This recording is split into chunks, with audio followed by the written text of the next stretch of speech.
Competitive পরীক্ষায় কিছু প্রশ্ন থাকে যেগুলি সঠিক পদ্ধতি জানা থাকলে তুমি কয়েক সেকেন্ডের মধ্যেই অঙ্কটি করতে পারবে।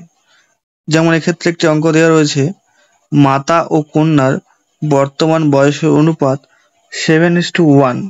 যদি 5 বছর পরে তাদের বয়সের অনুপাত 4:1 হয় তবে তাদের বর্তমান বয়সের পার্থক্য কত? দেখো প্রশ্নে কি জানতে চাওয়া হয়েছে, তাদের বর্তমান বয়সের পার্থক্য। আচ্ছা, বর্তমানে মাতার বয়স কত? 7, আর কন্যার বয়স কত? 1। তাহলে এদের বয়সের পার্থক্য কত? 6। এদের বয়সের পার্থক্য 6, অর্থাৎ বর্তমানে তাদের বয়সের পার্থক্য 6 গুণিতকে হবে। 6 গুণিতকে অপশন একটাই রয়েছে। তাহলে এক্ষেত্রে কত সেকেন্ড লাগলো অঙ্কটা করতে? যদি তোমার সঠিক প্রসেস জানা থাকে কয়েক সেকেন্ডের মধ্যেই অঙ্ক তুমি করে চলে আসতে পারবে।